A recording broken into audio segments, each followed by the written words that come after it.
Democratic Congresswoman Judy Chu of California, first Chinese American woman elected to Congress, chairs the Congressional Asian Pacific American Caucus. A lot of folks I've talked to today, there is a real visceral and raw sense of anguish and fear in the wake of yesterday, particularly because it comes on the heels of this past year.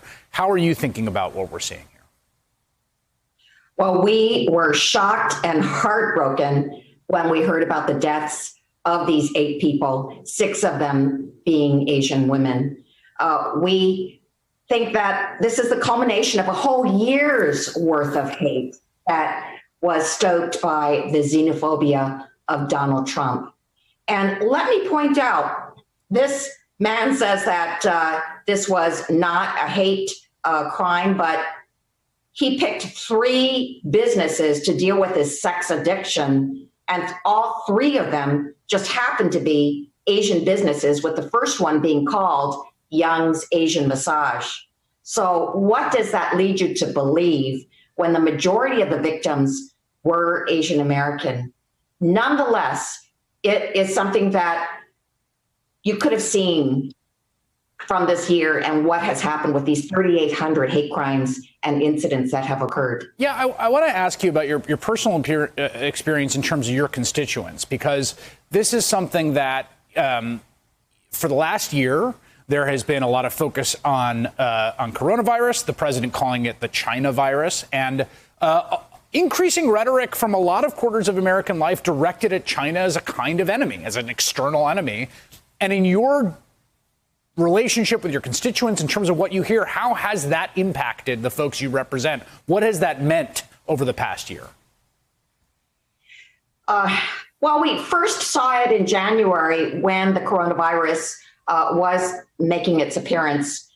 But when Donald Trump started calling it the China virus and the Wuhan virus, contrary to the advice of CDC and the World Health Organization, who said to call it COVID-19 because calling it otherwise would only cause a stigma for those of different ethnicities and from different countries, Donald Trump actually doubled down. He actually said it even more and had his Republican followers use those terms even more. Hence, what it caused was even more fear and terror in the Asian American community. So we kept on hearing about stories after stories of people who were the victims of taunts and racial epithets of people like the family of 3 in the Sam's Club in Texas, where a man stabbed all 3 of them, 2 being children ages 2 and 6, and afterwards said it's because he wanted to kill Asian Americans due to the coronavirus. So this is happening all over. In my district, there was a Chinese American man who was attacked with his own cane at a bus stop in Rosemead, causing him to lose part of his finger. So yes, it is happening everywhere, including in my district. My understanding is the House Judiciary Committee tomorrow will be having a hearing about this, which you will be participating in.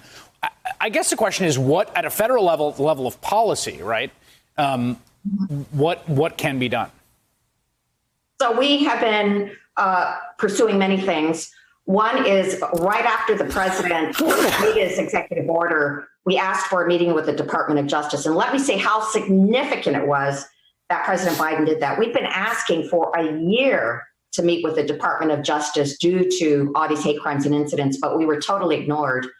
President Biden issued this executive order for the Department of Justice to meet with the API community. And so that was arranged immediately. We met with them last week about things that we need to do in order to resolve the situation and address hate crimes. We called for this anti-Asian hate crime hearing, which will take place tomorrow in the House Judiciary Committee.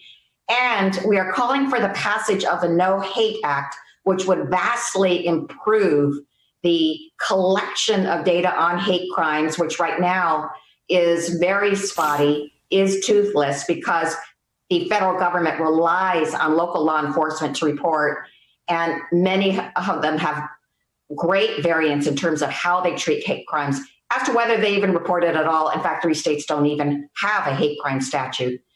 And we are calling for March 26th to be a national day to speak out against anti-Asian hate. Hey, thanks for watching our YouTube channel. You should know that you can follow today's top stories and breaking news and catch up on your favorite MSNBC shows all in one place. Download the NBC News app today.